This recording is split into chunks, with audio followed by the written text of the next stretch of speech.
Before we dive into today's episode, we want to provide a content warning. This episode contains themes of emotional and psychological abuse, stalking, as well as a depiction of death and loss. These themes may be distressing to some listeners, so please take care and listen at your own comfort level.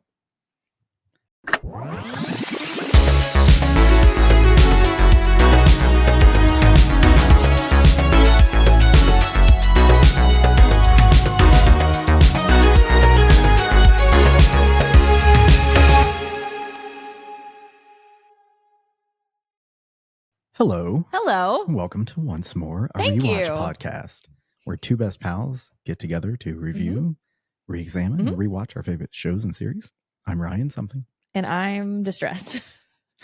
I'm also Jen Katz. This is a tough episode. I'm not ready. I'm not ready. It's a dark episode. It is. It's heavy, but it's heavy. This is a major moment in the series and in this season for sure. Yeah. I like your shirt. Thank you so much. What's it say?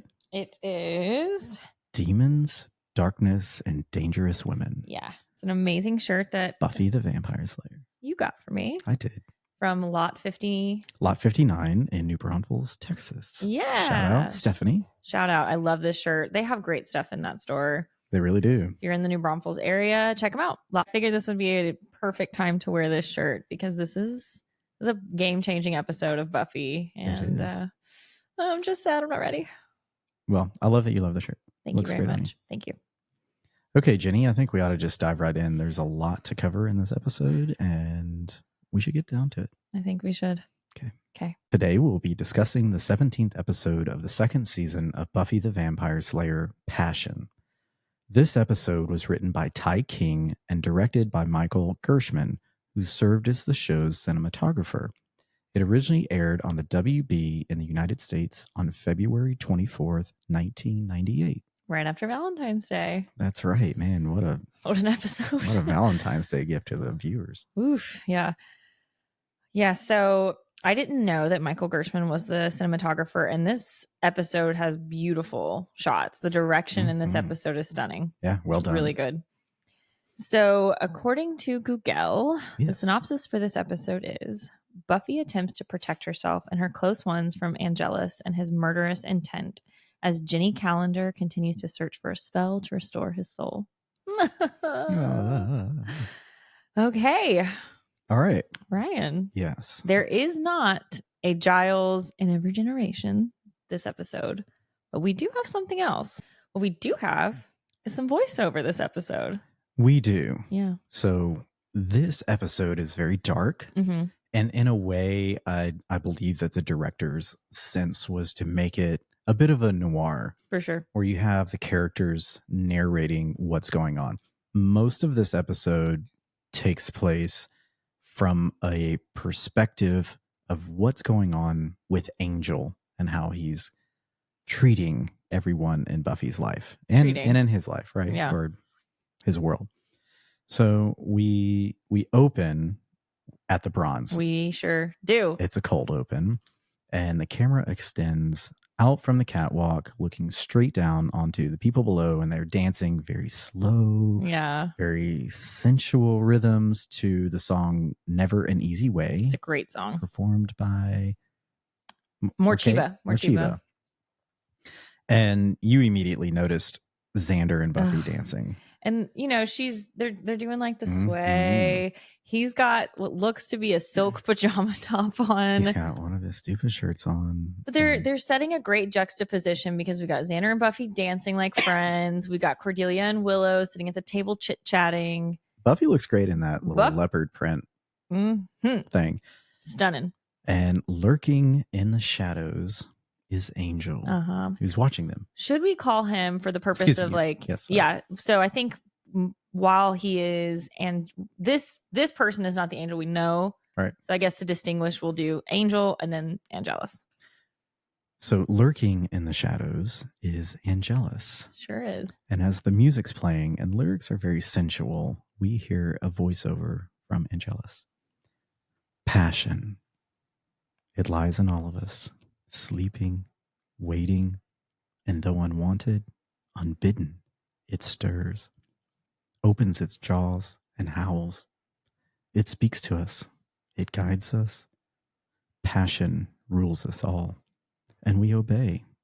And what other choice do we have? Ooh, that's some writing right there. I love it. I mean, we're straight into it. Straight very noir, into it. Very Sam Spade opening of, dark film, narrating voiceover of what's to come. Yeah, exactly. What's getting ready to take place. Yeah. And again, they keep showing us Buffy and the Scoobies right. kind of just enjoying enjoying themselves. We cut to the alley where they're all leaving. Buffy and Willow are walking together. Cordelia and Xander have their arms around each other. Everybody's kind of light and happy. And then in the shadow in the alleyway, Angelus. I'm sorry, thank you. Angelus has murdered a young woman, has drained her, drops her body. He's in full vamp face. Yes. Goes back to human face. And it's just so, like you said, it's setting up some film noir. It's dark. They're ratcheting up the tension. It's very well done. Yeah. This is Angel's episode. He's taking over this episode and he's controlling the narrative. He is. And we cut to Buffy's room and she senses something, kind of looks out her window and, doesn't really make anything of it, goes and puts on her jammies, which are also a great little silk set. Great little jammy set. She gets in bed and I'm like, Buff, full face of makeup again. Babe, you've got to take off your makeup. Skincare routine. I wish someone would have told me when I was her age, but she's probably doing what I did, using Noxzema pads and not taking off Noxzema. Not taking off your makeup. You remember the Noxzema girl? No. Oh yeah, she was a thing. I don't remember that. Google. She had super curly hair. Yeah. It was like thick head of hair, super curly, and almost looked crimped. Yeah. And she was the Noxzema girl, is what they called her, because she was in all of the commercials, and it worked out so well for her that she went on to star in a show. Remember the movie Urban Legends? I remember, but I've never seen it. She was one of the main characters in Urban Legends. Oh, nice. I wish I knew what her name was. I'll have to look it up. Shout out. So Buffy goes to sleep, and then the cinematography, you just kind of cut to the window, and there's Angelus through the blinds. Right. Then he's in the room with her. Point of order. He's on her bed. Point of order. Where are your vampire senses? My girl, where are they? He touches her face. Oh my gosh. It's so creepy, so uncomfortable. It's very Alanis Morissette. You're uninvited. An unfortunate slide. Love it. And then we cut to credits. Yeah. Here we go. After the credits, Buffy wakes up. She's getting ready for the day, and she sees a folded piece of paper. Mm-hmm. She's like, a little curious. Opens it up. It's a drawing of Buffy asleep. He sat there and did a little Jack Dawson number. Didn't know where you were going with that. And drew her while she was asleep. And again, if he took the time, either he did it while he was watching her, which again, Buffy, where are your vamp senses? Or he just went home and did it. And, great. Good art skills, Angelus. Hey. Should have pursued that maybe instead of murder and maybe he did torture. Once upon a time, and this is where his skills come from. Maybe. Perhaps he was an artist in Paris. Oh, when he was Liam, when he was from Ireland. Oh, when we get to David Boreanaz's Irish accent, bless it. He's Crystal Girly on Instagram now. David Boreanaz. Yeah, he's into crystals. Anyway, I hate Buffy's outfit here. Some of the styling in this episode is not my favorite. Buffy's wearing the white and black tiger stripe shirt with the white pants. Listen, no. I love the top. No. The whole combination is very River Oaks Houston Girlfriend. I don't know what that means. I saw this and thought The Sopranos. If you live in Houston, Houston 50. Sure. This is it. This is Adriana for me from The Sopranos. Of course, yes. And we cut to the library where it's Buffy, Cordelia, Willow, and Xander and Giles. And Cordelia's a sleigh. She's got a little black skirt. Always. Oxford shirt with a white shirt underneath, and her hair is very zhuzhed. I love it. And she's telling Giles, he was in my room. He was in my house. What are we going to do about it? And we get some vampire lore, like, hey, a reminder, vampires can't come into a residence unless they've been invited. Right. And he's been invited to basically everyone's house. Right. And as Cordelia points out, he was in her car. So she's freaked out now. She is freaked out. She's And like, can we trade cars? yeah. And Buffy's asking Giles, is there a way to reverse an invitation? So he says he's going to look into it. And he's basically telling her, Angel's trying to get to you. Mm-hmm. Don't let him get to you. Right. That's his objective is to get to her. So Yeah. at this time, the advice is to don't let it get to you, but easier said than done, right? Right. But their conversation gets interrupted because Jonathan and another student come in. This just killed me because they're like, they come in and everyone like looks at Jonathan and this student. Right. And they're like, hey. And Xander's like, what are you doing in here? Jonathan's like, we came to get books about Stalin. And Xander's line, what does he say? He's like, what do you think this is? A Barnes and Noble? Giles is like, whoa. This is a school library. Yeah. And so he points the kids in the direction of the Stalin books, and then Giles and all the Scoobies just get up and leave. These poor kids come around the stack. They're like, well, hello? I mean, the fact that Giles still has a job is quite baffling. No, it's not. It's Sunnydale, but It's Sunnydale. But it's great because I think these students, they're having fun because everyone's kind of wondering, does anyone use the library besides the Scooby Gang? I mean, this is 1997. There wasn't, computer 98. There wasn't computers in every classroom. Like people had to go to the library. Right. People not everybody had computers at home. Like you had to utilize. You wanted to do a research project. You were at the school library or the public library.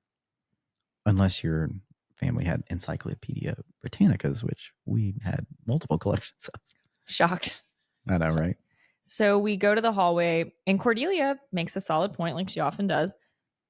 Why would Angel do this? Like, why doesn't he just kill you and get it over with? Buffy says to Giles, I'm going to have to tell my mom. Like, I'm going to have to tell her something. She's not safe. Yeah.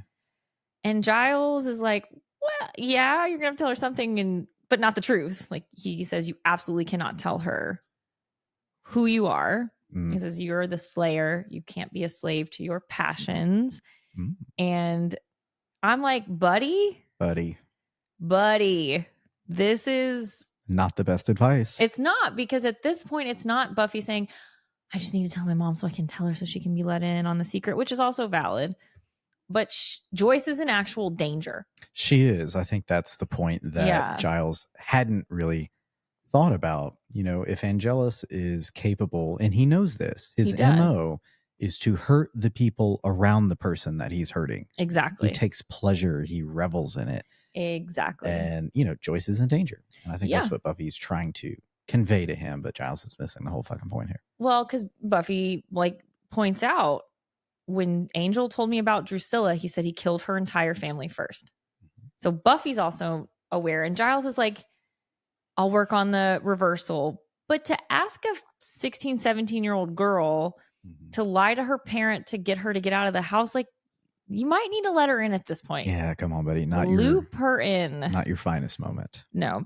So now we go to a classroom. We go to the computer science classroom. We do. And we see Miss Jennifer Calendar. And Willow. Willow with great French braids. Love the French braids. Class has been dismissed. They're going off. She said, hey, Willow, I'm going to be a little late to class tomorrow. Can you cover for me? And Willow is beside herself. She's super pumped. She's super pumped. At first, she's like, oh, yeah. Do I get to... do I have the power to assign detention? Oh, do I need a lesson plan? And then she starts kind of panicking. What if they don't recognize my authority? And Miss Calendar's like, hey, chill. Buffy and Giles come to the door. Oh, yeah. And they're just kind of staring from the doorway. Yes. And Buffy says, Willow, I figured I'd go to class, so I need someone who can, guide me to class, something like that. And so we get Giles and Jenny. We do. There is a sweet moment here where we receive another sincere apology from Jenny to Giles. Yeah. And it's a very sweet moment. And they get around to Jenny telling Giles that I just want to be right with you. Yeah. I don't expect anything more. I just want so badly to make this up to you. I think she's genuinely cares. And he's already told her off in other episodes where he's like, hey, I need some space and I need some time. Because he's had Buffy's back in this whole scenario, as he should. Yeah. He says, I understand, but I'm not the one that you need to make it up to. That's it. And I think, we get a little bit more of Jenny's side in this conversation because she tells Giles, she's like, I was raised by the people who Angel hurt the most. This is all I knew. I never meant to hurt anybody. Sure. She gives Giles a book that can help with the invitation reversal. That's right. And we see I think Giles is ready to probably forgive and make it right with her. I think he so desperately wants to, but he needs to make sure that Buffy is okay with it. Right. And that's the right move. I think he understands because we're not that far away from the episode with Ethan Rayne and the Mark of Igon where Giles put Jenny in danger and Buffy and everyone else because he failed to mention things about his past. And it took some time for her to come around and be okay with that. Right. She needed her space for a minute. But in this instance, there's really more than one person involved. And the person who ultimately was hurt the worst, although it was hard for Giles, is Buffy. Exactly. And I think he's saying, hey, you need to get right with her before we're going to be right. Exactly. Because he's not going to betray the trust between his Slayer because he's the Watcher. That's it. He's a stand-up guy. Jenny also says, she's like, I didn't realize I was going to fall in love with you. And that got him. I mean, that was the hook. I think he needed to hear that. He did, and it's just devastating knowing where we're going at the end of this episode. We go to Buffy's house. She's having dinner with Joyce. She is. And Joyce can tell something's up, and she tells Buffy, or she asks her, hey, is everything okay? You can tell me anything. I've read all the parenting books, which is such a fucking 90s parent thing to say. And as you pointed out, did you? Well, you're certainly not applying what may have been in those books. I don't know what books you read, Joyce, but you've been very distant and uninvolved in much of Buffy's life. And that's apparent. She's out at night. All hours of the night. All hours of the night. She's been dating a man who's 225 years older than she is or more. Yep. She's, thought she killed your robot boyfriend. Right. You blamed her for killing your robot boyfriend and held a grudge against her for a while, even though he was physically abusive and verbally abusive with her. I don't know. There's just like so many odd moments where for Joyce to be like, oh, hey, I'm engaged now. No, you're not. No, dog. And Buffy starts to tell her about Angel. And she asks, do you remember this guy, Angel? And Joyce says, oh, the guy who was the college age boy who was tutoring you in history. And she says, let me guess, he's not the same guy you fell for. He's changed. And Buffy does, I think she does a good job of threading the needle of like keeping her secret, but also trying to make Joyce see that he could be dangerous. She says, yeah, no, all of that applies. He has changed and he's not the guy that you fell for, but not in the way that you think. Right.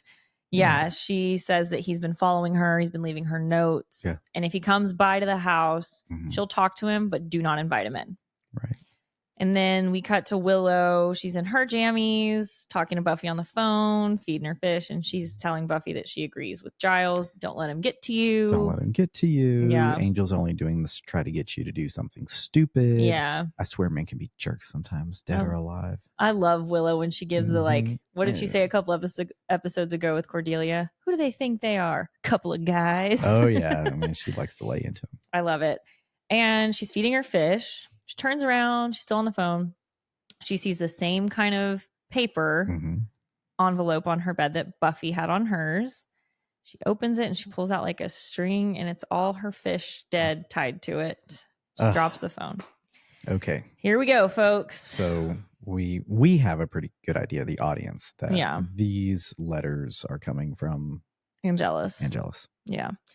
Cut to Buffy's. They're sitting together in their jammies. Willow's holding a steak. So good. And Buffy apologizes for a fish. And she says, yeah, well, we really didn't have time to bond. And Allison Hannigan's line reading in this episode. Great.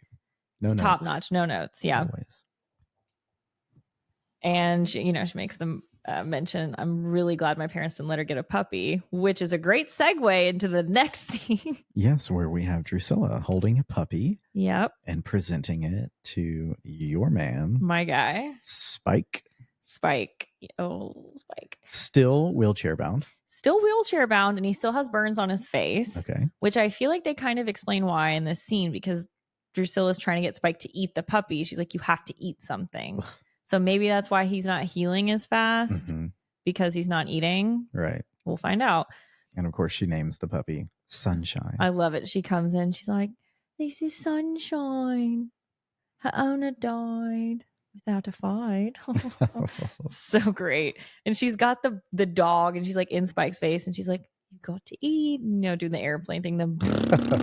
It's campy. It's so camp. And then, Spike's like, don't feed me like I'm a child, Drew. And then Angelus shows up wearing fucking leather pants, looking hot. David Boreanaz looks great in this episode. He's got his leather pants, his leather duster, his leather boots. He's head to toe Angelus. His button up is got maybe 2 buttons. The rest is flowy and open. I'm here for it. Full of passion. And he's like, she does everything else for you, Spike. Why not feed you? Blah, blah, blah.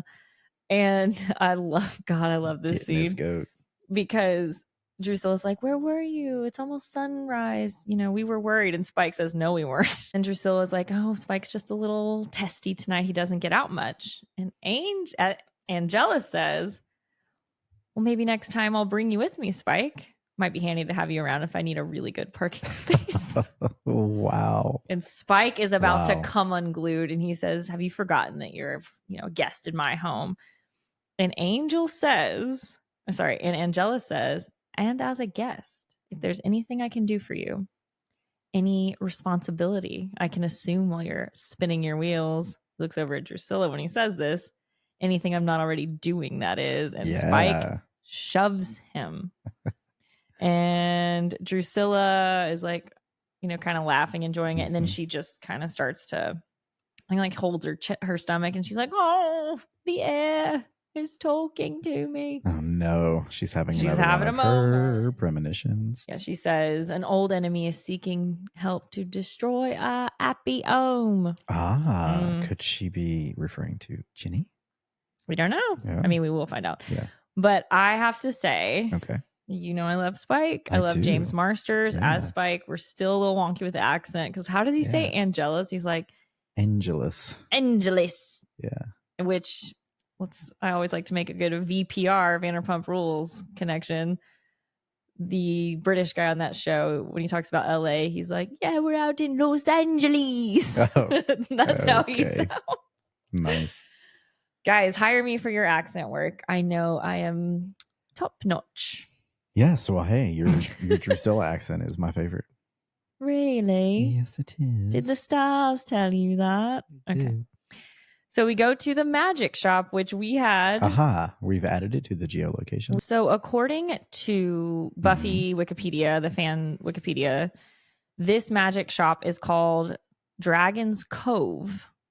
You take umbrage because you feel like it's something else. On the window of this shop, right by the door, it says Brink Magic.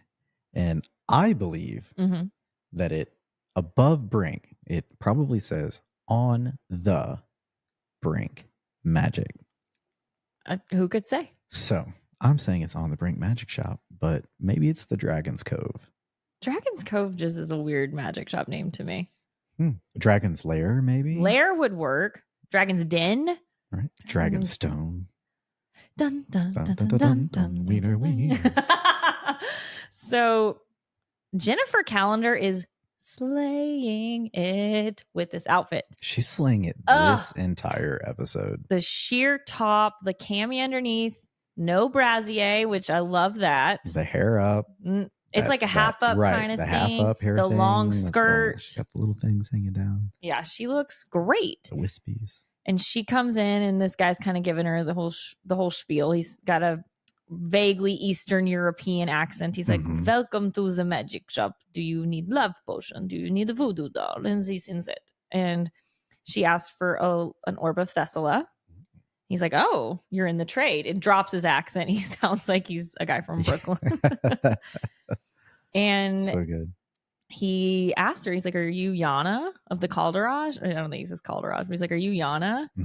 And she said, because she had told him her uncle Enyo sent her here. Okay. Or whatever. And let's have a moment. R.I.P. Uncle Enyos. Who could save Uncle Enyos from Angelus? He got slaughtered. Okay. He did. So sorry. And we learn that the Orb of Thessaly is a spirit vault for the rituals of the undead. Right. And he says, I don't get too many calls for these lately. I sold a couple as a new aged paperweight last year. Yeah.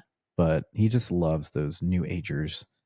So funny. Because, man, they help him send his youngest to college. It's great. And looking for stuff. He's like, well, I don't know what you're going to use this for, because without the annals, to translate the text and the spells, it's useless. Right. And she tells him she's working on a computer program that'll translate the Romanian into English. And the guy's like doing his whole shtick. I don't like computers. They give me the willies. Yeah. But, without the translated text, the orb's pretty much useless, right? It's a paperweight. It's pretty much a paperweight. No spoilers. That will come back around in a really funny way. I love that there is a random gem and mystic magic shop in this town. I do too. That we're just now learning about in season 2. Sure. Okay. And he asks, what are you going to do with it? And she says, it's a present for a friend of mine. And this is one part of the episode with the direction. I'm like, this is a smidge too campy. Okay. She says it's a present for a friend of mine. The guy asks, well, what are you going to give him? And she's holding the orb and she's like, his soul. Okay. Dramatique. Right. Okay. So we go. Let's just go ahead and put it out there on the nose. I'm going to use this to revive Angelus' soul. Yeah. And that's great. We want that. We want Angelus to be stopped. We want good angel to come back. Yeah. And I think that she's working on this to save her relationship, to do the right thing. She's trying to make this up to Buffy. So we cut to Sunnydale High School. Xander, Willow, and Buffy are walking in. What the fuck did they put Xander in? I don't know. He's wearing this really weird crew sweater. It's knit. It's a knit sweater.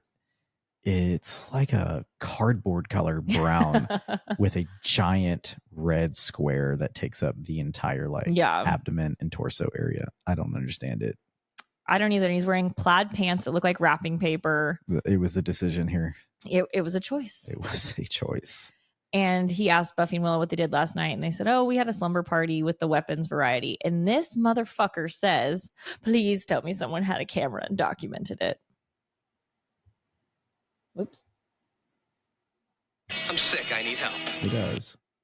He needs help. And this killed me. Jenny. He and Cordelia are still a thing, right? Yes. Okay, come on, buddy. Come on. And they see Jenny walking across the lawn, and Willow goes, she's here? 5 hours of lesson planning down the drain. I love it. Love it, Willow. Comic relief. It's fantastic. And Buffy sends Xander and Willow ahead, and she goes up to Jenny and she says, hey. Look. Yeah. I know you feel badly about what happened, and I just want to say, good. Keep it up. Keep it up. And Jenny says, don't worry, I will. She goes to kind of walk away, and Buffy stops her. Buffy realizes, hey, okay, cool. For the sake of Giles, I think. She says, okay, wait. He misses you. He doesn't say anything. But I know he does. Yeah. And I don't want him to feel lonely. And I don't want anyone to. Because she kind of is understanding how that feels. Jenny says, Buffy, you know that if I had a chance to make this up. And she interrupts her and she says, we're good. Let's just leave it. Yeah. So, I think this is Buffy trying. It is. And, to move forward. We talked about Giles earlier doing the right thing by having Buffy's back. Yeah. Buffy's also kind of doing the right thing by recognizing that Giles misses Jenny and recognizing that she probably realizes that she forgave Giles for keeping the mark of Igon, everything else from her. Yeah. She is like, okay, look, what Jenny did was obviously horrific and it set a lot of things into motion. Right.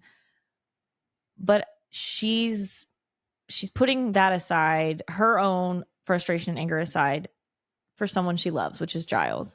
Yeah, I mean, it's a complicated situation. I think Mhm. Buffy's trying to look at it from a very adult perspective, Yes. which you have to give her credit for. But, you know, Jenny, she lost Angel in this process. She did. And then Angelus has proven to not be a good person. Jenny is not a bad person. Right. She made a bad decision. Yeah. She feels bad about it. She has offered a genuine apology and is remorseful, Right. genuine remorse. And she's making an effort. She's giving them space. She's giving them time. And at the same time, I think she realizes that Giles misses her. Yeah. But Buffy knows that Giles has her back. And at the same time, I think that this is her way of saying that I have his back as well. Right. I love their relationship. I do too. This is a great relationship. This is a great friendship. This is a great dynamic between Buffy and Giles. And it's good to have a friend like that. I agree. Yeah. They're both demonstrating their respect for each other. Yes. Yeah. I love that. And Buffy's also setting a boundary with Jenny, like, hey, you and I still aren't really cool. That's right. But I'm putting it aside. That's right. You and Giles have my blessing.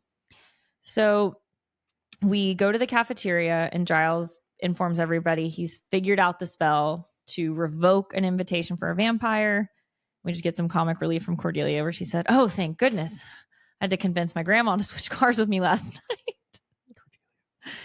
Ridiculous.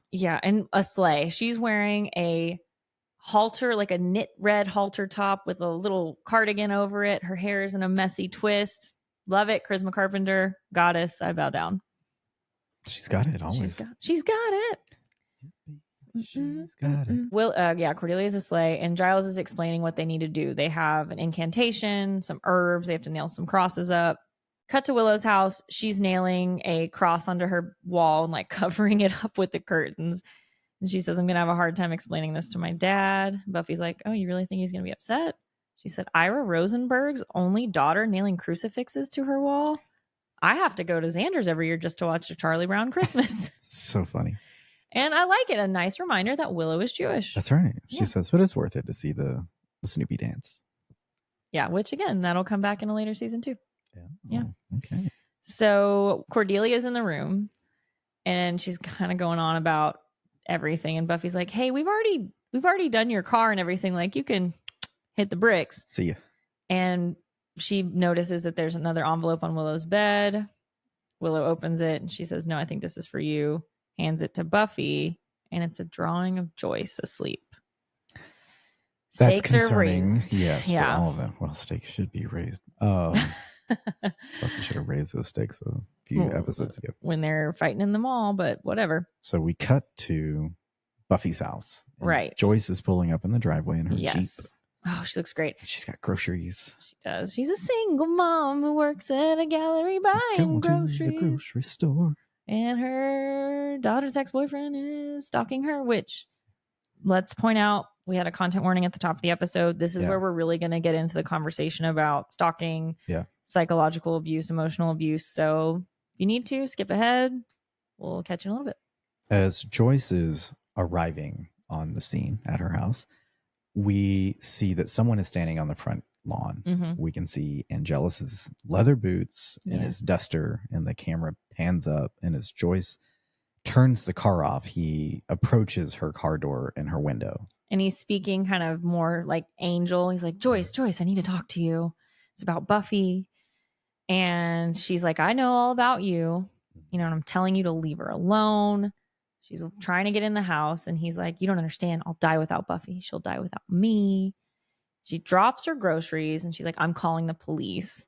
She's trying to get the key and the lock to get in the door, but she's like shaking. The old shaking key in the lock ignition routine. And then Angel says, then Angela says, I haven't been able to sleep since the night we made love. And Joyce just looks at him. Fuck. Oh, no. Cat's out of the bag. Yeah. That's got to be heavy for Joyce to hear. I'm sure. Can you imagine? You're a parent. I am a parent, and not ready for that conversation. I wouldn't want to hear it in this fashion. No. No one would. No. But and he did that on purpose. That's very, classic narcissist manipulative tactic that he's pushing this on Joyce in order to force an uncomfortable situation for Buffy. And that's just mean. It's mean. And that's what his passion is. That's right. He wants to torture he's the object of his obsession. Yes. And Joyce gets the door open. And as the door's opening, Willow and Buffy are coming down the stairs. Willow's reading the spell book. Angel tries to get in. He can't. The barrier's back up. Boom. And she says, "Sorry, Angel. I changed the locks." He's uninvited. Shuts the door. Slams the door in his face. It's great. Yeah. So we go to the school, and Jenny's on the click-clack. It's not Willow. It's Jennifer Calendar on the click-clacks. Hard at work. And Giles stops by the office. It's dark outside, and he says, "You're working late," because she's a techno-pagan. So she looks so cute while she's click-clacking. Sabrina Carpenter. Nice. Love it. We'll never get tired of her. So she tells Giles, "Hey, I have some news. I'm working on something. Can I tell you later? Could I see you later?" And what does Giles suggest? Yeah, Giles says, "See you at my place later." You saucy Minx, root for Giles. Done. And she says, "Oh, okay, good." And he is so happy. Oh yeah. He is like, ha, Things are smoothed over with Buffy. Mm-hmm. Jenny presented him with a book with a spell that worked. Yep. He's feeling good about this. Maybe things can go back to normal. Maybe. Huh. So we cut to Dragon's Cove Brink of Magic shop. Uh-huh. And Drusilla is walking in with Sunshine, and the owner doesn't see her, and he's doing his thing. He's like, "Hey, we're closed, lady." But he looks up and he sees Drusilla, and he immediately is like, "What do you want?" Like, he, I think, realizes who she is or what she is. Sure, it's a magic shop. I'm sure he knows all the vamps in town. Right. And she's holding the puppy, and she's like, "Sunshine told me you had a visitor. She wants to know what you and the mean teacher talked about." So they know Jenny's been there. Okay. We don't see this man die, but I'm fairly certain he tells them the information, and then yeah. Well, that's just how they are.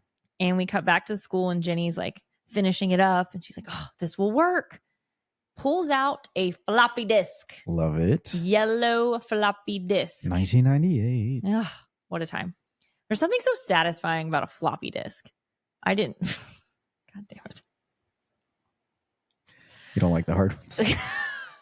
I hate you. I hate you. If those of you who are listening who don't know what a floppy disk is, it's how you used to store data from a computer. That's right. Yeah. Put it in the slot. Oh my God. Sir.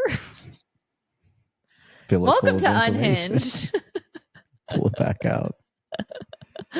And then there's a printer that's printing that old school paper that had the tabs that you could rip off. Yeah, the side tabs. So good. And as she's like printing that, the camera's moving quick. It's like bing, bang, boom. And then it goes over to the shadows. And there's a man standing in her classroom. He's sitting in a chair, just casual. He's all laid back. Cash.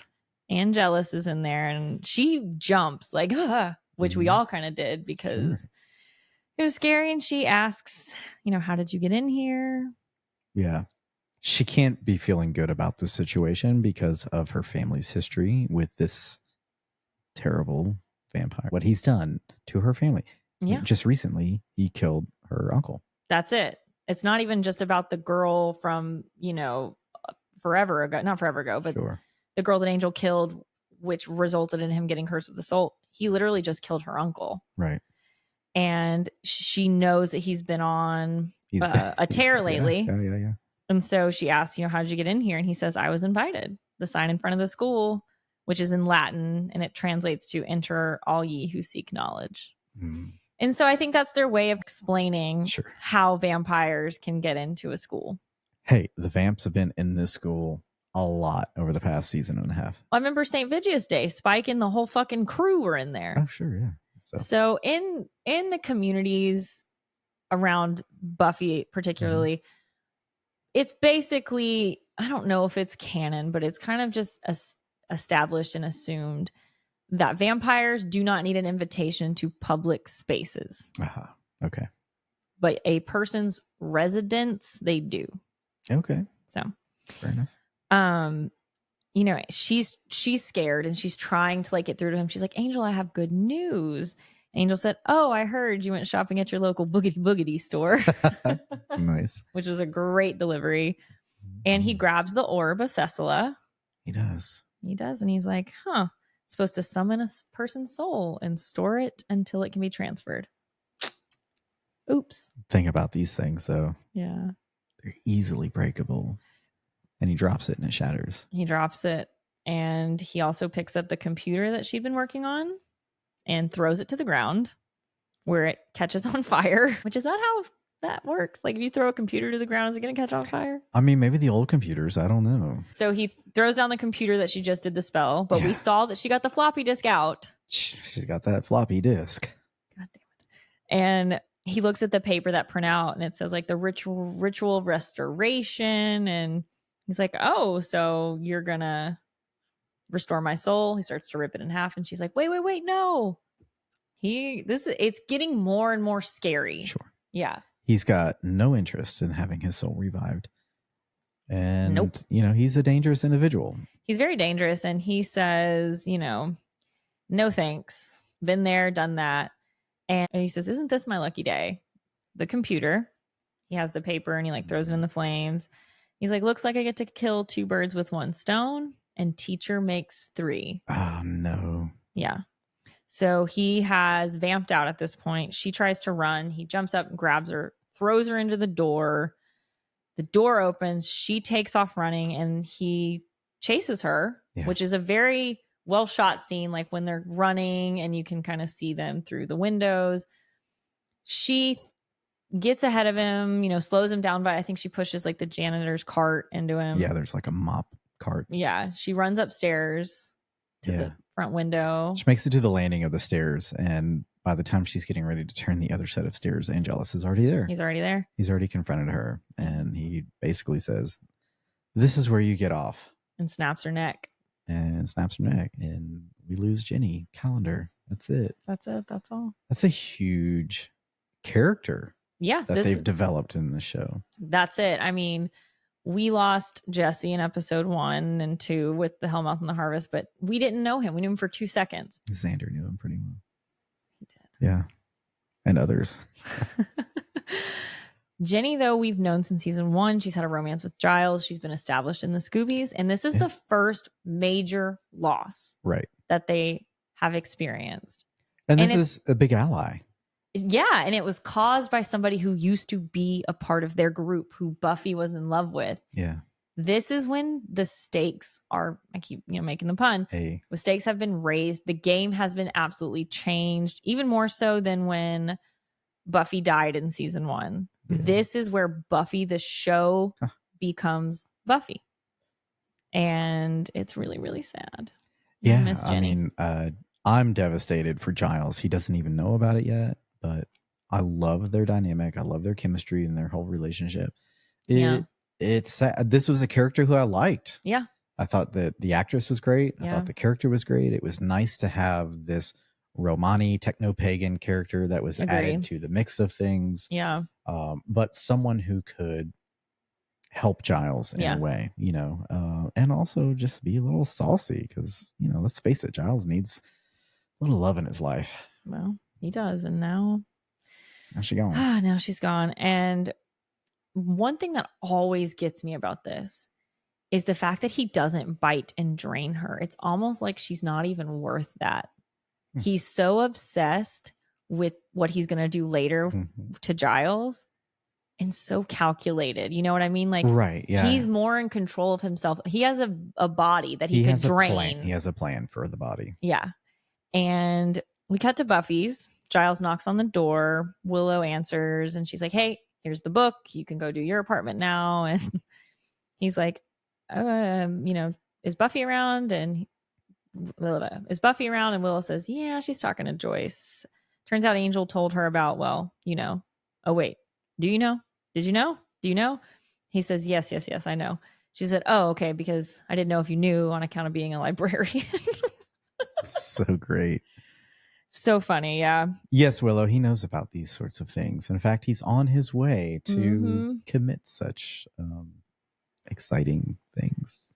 I don't know. Okay. He's getting ready to go do some of that Right. himself. And he says, perhaps I should intervene on Buffy's behalf with her mother. And Willow says, great idea. What are you going to say? And they just stare at each other. And perhaps not. Yeah, he's like, Yeah. tell Buffy I stopped by. Yeah. Gotta go. Now we go to Buffy's room and we have to have this conversation. And Yeah, this is tough. Joyce, she asks, was he the first? And why does that? It doesn't matter. Yeah, why does that matter? And It's then, Buffy very has a shaming. tough time explaining it. She's like, no, he wasn't the first. She's like, well, I mean, it's like he the only, basically, as if there weren't more than one. So she's clear with Joyce about that. Yeah. And Joyce is, I think listen, as we were discussing earlier, for any parent to hear this, you're trying to process a lot. For sure. And her immediate judgment, and this is a very parental thing to think, because when you get in trouble with parents, one of the first things that you hear a lot is, I just thought you'd show more judgment. I just thought you knew better. Yeah, that kind of vibe. And that's what, like you said, Joyce says, I thought you would show more judgment. That's not the thing to say. No, especially, in this particular area. I mean, come on, she's a teenager. Your daughter's likely going to experience some sort of sex. I feel, I definitely remember my mom saying to me at certain things, not necessarily when I first had sex, but like, I thought you were smarter than that. Right. Yeah. That's not helpful. Right. No, I mean, and again, if you were a bit more involved, Joyce, you might understand that Buffy actually is very smart. She is a good judge of character for the most part. She didn't know. She did not know that this person had this other side to them. No. Until it was too late. And Joyce is giving her the whole business. You had sex with a boy you didn't even see fit to tell me you were dating. Now, this is where, as a parent, I can kind of understand being in the dark about your daughter making choices. You don't even know what's going on. However, Joyce, you have created that relationship. Joyce, you dated a man for a while. Here we go. Without even mentioning it to your daughter. Yep. Long enough to establish an I love you and we're going to get married sort of relationship. I don't buy the cookies made you do all that. So let's ease off a little bit on the you didn't tell me. You didn't see fit to tell me. Listen. It's tough. It's tough to watch in 2024 for sure. And I mean, they end it on a better note where she tells Buffy she does love her. Yeah. They kind of have a moment of like, well, this was the talk. How'd you do? And she's like, I don't know. This was my first. Like, that was fine, but it's hard to see a parent do this with their child as a former 17-year-old girl. Let's not wait until after something has happened to have the talk and then be judgmental about it. Bingo. And let's maybe, for the sake of your child, have this conversation a little bit earlier. Start laying the groundwork so they can make these decisions in a way that treats sex with the reverence that it deserves and the respect that it deserves. And so she is good at choosing a partner and she's able to communicate with you how she's feeling. And she's not afraid to come and ask you questions. And I think that that's where Joyce, reading all of her handbooks, missed a big opportunity. She did. To be involved in Buffy's life. She did. And you just hit the nail on the head. You have to build a relationship with your child where they feel safe. Trust. And not judged. Yes. And, we've talked about this. I mean, my mom, we never had a sex talk. She asked me if I knew what sex was. I said, at this point, I was 14, 15. And yes. Okay. When you start having sex, just let me know and we'll put you on the pill. You're like, yeah. About that. And there was never any conversation about what sex their conversation growing up with sex was much more positive. Yeah, no, I'm very fortunate. I was raised in a very sex positive type of environment, a very matriarchal family, in which case my mother, when we did have the talk, and I think I was a teenager, and it was, hey, sex is a beautiful thing.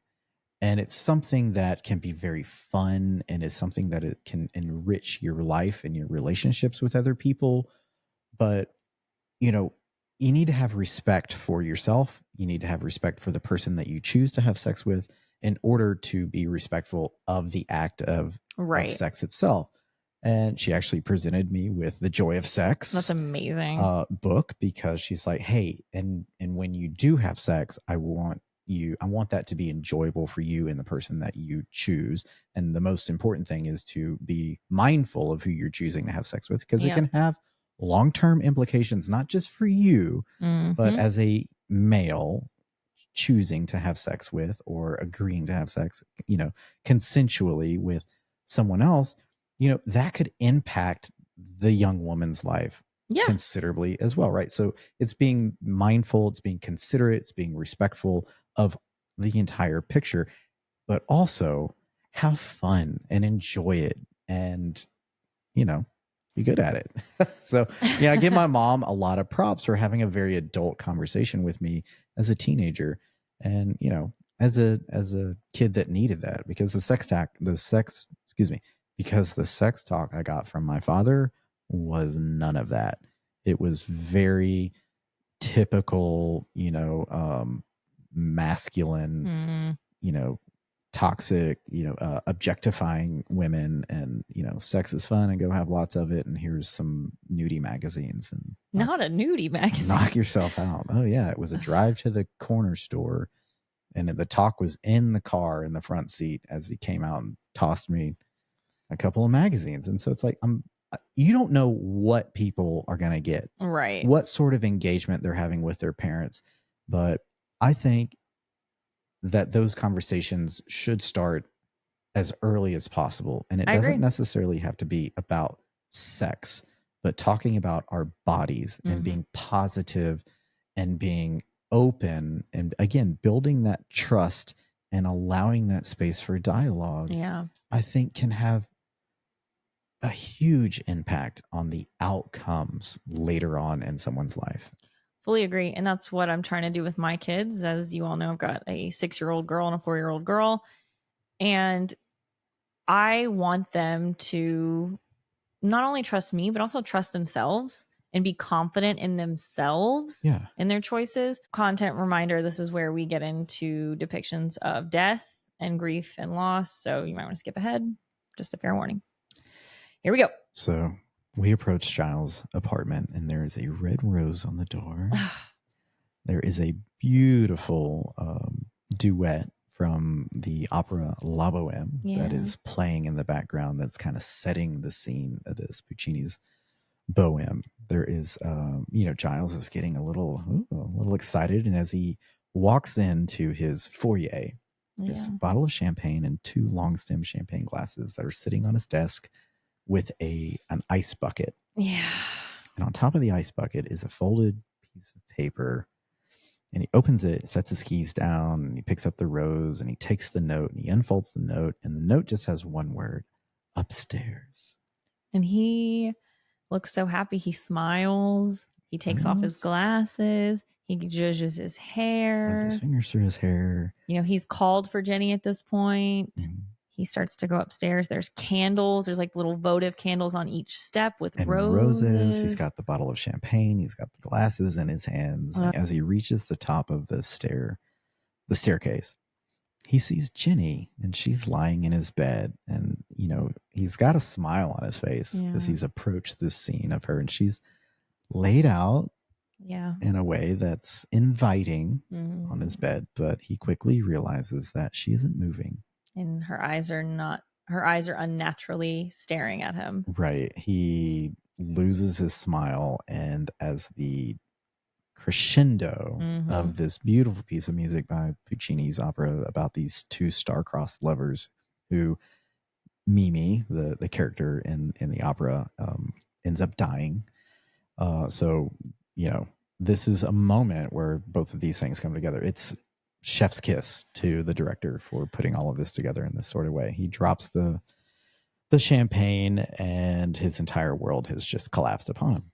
It has, and he's got the blank stare, and it cuts to him still staring, but he's downstairs. The coroner's office has removed the body. There's a police officer. He said, hey, we need you to come with us. And he said, yes, of course. It's very traumatic. Yeah, he's like, I need to make a phone call. And we cut to Buffy's. Buffy and Willow are there. We hear the phone ring, or we see the phone ring, and Angelus is outside watching all this, and we get another voiceover. We do. Yes. Angelus is back with his narration, his voiceover of the scene. And everyone, as you had mentioned, is really grieving at this point. Yeah, we see that Buffy gets the phone call. She's like, what? She drops the phone. Willow picks it up. Willow starts crying and screaming, no. It's heavy right now. And enter Angelus, and he says, passion is the source of our finest moments. The joy of love, the clarity of hatred, and the ecstasy of grief. I mean, he's reveling in this. He thinks that this is passion. For him, it's passion. It is. Yeah. Love, hatred, and he's finding ecstasy in grief. Yeah. And he's, like we said, he's outside Buffy's house looking in. Yeah. So we cut to Buffy and Willow. They're outside the house. Xander and Cordelia pull up, and they can't find Giles. And Buffy says, I'm not worried about what, I think Xander or someone makes a comment, maybe he wants to be left alone. And she's like, I'm not worried about what he wants. I'm worried about what he's going to do. Yeah. And we cut to Giles at his apartment. He's packing his sport bag. He's packing his duffel bag full of vamp killing items. He's got gasoline. He's got the crossbow. And as he's picking his bag and walking out the door, the camera does a close up on that same paper. And it's a charcoal drawing of dead Jenny Calendar. Right. Fuck. So he's left 2 notes for Giles. This is very sick. It's disturbing. It's twisted. And, this is, again, great job to the director and to the writer for, we're past Angel being, maybe he's okay, maybe he's not. This is Angelus now. There is no question that this is a very evil and sadistic individual. Yeah. And he must be stopped. So the Scoobies go to Giles. There's some crime scene tape, which love to see it. It's not a secure crime scene, but they tried. Wouldn't be a crime scene in Sunnydale without the Scoobies stomping all over it. Right. And Willow notices that all of his weapons are gone. And they figure out he's basically gone to the factory to kill Angelus. And good fucking God, Xander. He can't help himself. He cannot help himself. He's like, listen. He's fired up. Yeah. He says, I'm sorry. But let's not forget that I hated Angel long before you guys jumped on the bandwagon. So I think I deserve a little something for not saying I told you so a long time before now. Fucking shut up. And if Giles wants to go after the fiend that murdered his girlfriend, I say faster, pussycat, kill. Not the time, my guy. And let's be completely transparent. He didn't like Angel because he liked Buffy, and Buffy liked Angel. Exactly. He wasn't because he knew who Angelus was. Yes. It was because he felt threatened by this thing that he conjured up in his head was between him and Buffy, which is not a thing. It never has been. But that is toxic masculinity to a T. Yep. You need to tell me that I was right about something that I was wrong about, because I'm too fucking in left field to figure it out. Fragile white guy. Fragile white guy. Yeah. Maybe we need that to be a button. Fragile white guy. But we go to the factory, and Spike is giving Angel the business. He's like, are you insane? Yeah. We're supposed to kill, I think he says the bitch. He says you're supposed to kill the bitch, not lay her dead loved ones in her bed or whatever. And he's basically saying, and actually I misspoke earlier. He doesn't say Angelus. It's here where he says Angelus. It's ridiculous. But he's like, hey, you're not playing with a full sack. He's like, you just need to kill her because now she's pissed off and we all have to deal with it. Right. And he tells Spike, don't worry, Roller Boy. I tell you what, he is sadistic, but this actor can really play these moments where, the boogity shop. Don't worry, God. Roller Boy. Yeah. It is a bit of comic relief in the middle of all this heaviness. It is. And I think David Boreanaz enjoys himself when he gets to play Angelus. Yeah. Totally. And before they can continue their little couple fight, Giles has set the fucking table on fire. Wham. shoots Angelus with a crossbow, and then gets the bat, dips it in the fire, and whop. Right. And as he's whipping up on Angelus, Drusilla goes to help, and Spike, what does he say? No entering the ring unless he taps you in. Because Spike is like, hey, let's fucking get rid of this guy. Yeah, hey, let him work it out. And if he doesn't make it, okay. Yeah. So Angelus basically says, okay, we're done. And he grabs Giles by the throat and is holding him. And then Buffy shows up in her business ponytail and a hiya. Oh, yeah. Straight to the business. Hiya. Giles gets thrown to the ground. He's knocked out, I guess. Let's get down. Got lost in the moment. I don't know what happened. Hiya. She chases him up the mezzanine. The fire's getting bigger. Yeah. She gets him on the ropes. Yeah, they're on a catwalk to keep the boxing metaphor going. And Angela says, "Are you gonna let your old man burn?" And it cuts to Giles. Okay. Doesn't look really injured, and there is some fire in the room, but it's not like directly near him. But anyway, nonetheless, Buffy immediately jumps off of the catwalk down to where Giles is, and Angelus makes his escape. Yeah, he leaves. And she gets Giles up on his feet. They go to Vamp Alley. They do. They bust out of the door, and Giles and Buffy come out coughing. There's smoke. Yeah. And he immediately pushes her. He shoves her. Yeah.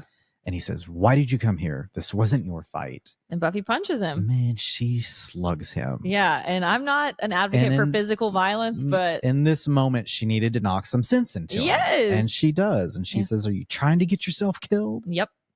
And he collapses to the ground. She collapses with him and puts her arms around him. And she's crying. She's like, "You can't leave me. I can't do this alone." And they cry together. They do. As the lair just burns. Mm-hmm. So there's lots of fires in Sunnydale tonight. There's a fire in the school. I hope someone put that out. I hope someone did. Yeah. So we're assuming that Drusilla and Spike rolled out the back. Yeah. They escaped. They rolled. Roll on. And as Buffy and Giles are having this moment of togetherness in the alley, processing all of their emotions, we get Angelus's final voiceover for the show. Yeah, we see it as he's talking. It does cut to the cemetery. Right. They're laying flowers at Jenny's grave. He says, "It hurts sometimes more than we can bear. If we could live without passion, maybe we'd know some kind of peace. But we would be hollow. Empty rooms shuttered and dank. Without passion, we'd truly be dead." Oof. And, Giles is looking at Jenny's grave, and he says, "In all my years as Watcher, I've buried a lot of people, but Jenny was the first that I've loved." And it's just so sad. And I did have another point of order. Why is Jenny buried here? Like, she's Yana of the Calderage people. Where's Uncle Enyos? Like, I've just a lot of questions. Sure. I mean, did she pay for this plot? You have to buy those things in advance. Well, I'm sure Giles paid for it. With his Watcher's salary that Buffy doesn't see a goddamn nickel of, but fine. So many questions. You're right. There are the her people. Yeah. Because they obviously sent Uncle Enyos to try to prevent her from, or to stop Angelus and that whole scenario. But I don't know. I think Giles probably feels like I don't know, how to get in touch with her next of kin, That's true. They're kind of nomadic. And maybe Uncle Enyos was the last person. So Giles had to make some executive decisions. Yeah. There's 800 cemeteries in Sunnydale. So there's probably plots aplenty. Yeah. I don't know. The way things are going in Sunnydale, it's filling up quick. And then we get the one last voiceover. We do. And this time it's Buffy. So, Buffy in voiceover says, or she's saying to Giles, "I'm sorry I couldn't kill him. I'm sorry for you and for her." And she says, "I wasn't ready, but I think I finally am. I can't hold on to the past anymore. Angel has gone. Nothing's ever going to bring him back. Or will it?" Yeah. But, we're ending this as a, kind of a closing the chapter on Angel. He's no longer Angel. Yeah. Angel's gone. She has finally come to grips with this With this fact. reality.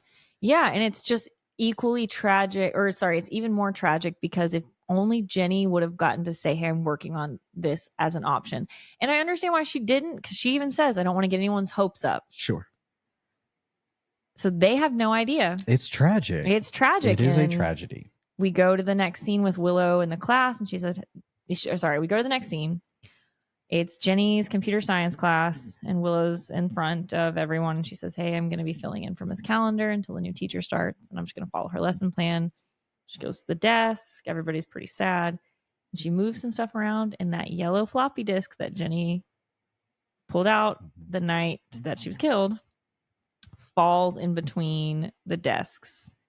And it's like a slow fall, and the episode cuts, and it's like, no, Willow, look at the floppy disk. Yeah. Well, I don't know how much it could help at this point, but well, if they know they can restore his soul, it would help a lot. Yeah. Because now Buffy, like you said, she's resigned herself. She's got to kill him. Yeah. This is a very heavy. It's a dark episode. Yeah. It is a game changer again in the series and in the season. And I think we got some more notes on this, so we did it. Let's get into the. Oh, someone put a stake in me. It's a 5 for me. It is a 5 for me. It's a great episode of Buffy, not only just Buffy, but also of television. Yeah. It's well written. It's well acted. It's well directed. The story is interesting and relatable and connects to the lore of the show. I keep saying the stakes are raised, but the stakes are just so high. We talked about it throughout the whole episode. I just really enjoyed it. Sad to see Jenny go, but it moves the needle in a way that matters. Yeah. So yeah, I think this is my first 5. First 5? Yeah. I love it. This is a 5 for me for all the reasons that you've said. It is really sad that we've lost Jenny Calendar. Again, she was one of my favorite characters in this show. I loved her from the moment she came on the screen until the moment that she left. I thought that she had a great character arc. I really wanted to see where that would continue to go. The first time I watched this, I was devastated. Yeah. At not only losing a character that I liked and someone who was a pretty prominent character in the series up until this point, but also someone that Giles had this genuine connection with. And I loved seeing this side of him that was not just so stuffy. Yeah. And I love that he had someone that he had that release with. This show dealt with some very adult themes. Yep. Some heavy themes that I think were very important for this show to address in a way that it hadn't always. Sometimes it's just been like hamming it up, campy vampire of the week. Yeah. This was well written, as you said, a great, true tragedy that was built up, and then like you get the fall of what happened to her, and then you get Buffy coming to terms with everything. At the same time, we're highlighting what dangerous, toxic relationships can look like with fixation, with manipulation, stalking and tormenting Buffy and her friends. It really serves as like a metaphor of how obsession can manifest and manipulative, harmful behavior from significant others that just can't take a hint. Yeah, it doesn't just happen with like supernatural vampires. No. This happens in the real world. Exactly. Yeah. The looking at Angel and how he's using these gaslighting techniques, this manipulative behavior, I think is important for kids to be able to, I say kids, people watching at the time to be able to be like, again, this is not just a monster as a vampire. This is something that you should be looking for as a red flag in an individual or in a relationship. Buffy's struggle with confronting the reality of Angel is great. Watching her work through this in ways, and that she's been working through this for a few episodes, but we're really getting to the point now where, she gets it now, after seeing what he did to Jenny. Yeah. It was bad enough with her mom. It was bad enough with other people, but what he did to Jenny and Giles, it's different. There is no excuse for, and she realizes this is not the same person. Yeah. There's this theme of boundaries and setting those boundaries with Jenny, And those two, their relationship being like, hey, I forgive you, but we're still not good. We're not cool. We're not cool, but hey, we can chart a path forward that can be very adult and very beneficial to my friend and allow everyone to just kind of move on. Yeah. And then you've got, again, the Scooby Gang coming together as a team to protect Buffy and to protect Giles in this scenario. I love this episode for all of the reasons that we've discussed. I think it's a solid 5. I could give it a higher rating. I would. Love it. Cool. Okay. If you enjoyed today's episode, please be sure to like and subscribe on your preferred podcast streaming service and subscribe on YouTube. We're on YouTube, folks. And don't miss our Unhinged episodes on Wednesdays. You can watch those and Once More Rewatch podcast on Spotify, YouTube, Apple Podcast, Amazon Music, and iHeartRadio. Yeah, please subscribe. Like you did there. It really helps. Thanks. Yes, please like and subscribe. And to keep up with more episode drops and to see additional fun content, please follow us on social media. We are at Once More Podcast on TikTok, Instagram, Facebook, and Threads. We are the Once More Pod on X, but we're hardly ever over there. Yeah. And thank you for tuning in to Once More. We'll see you next Friday for episode 18 of Buffy the Vampire Slayer season 2, Killed by Death. Huh? What an episode. Oh, really? Yeah. So it's one of those pivots again.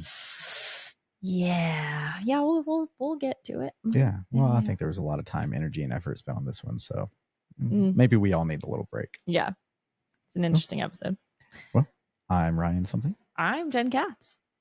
And remember, passion rules us all, and we obey. What other choice do we have? Bye.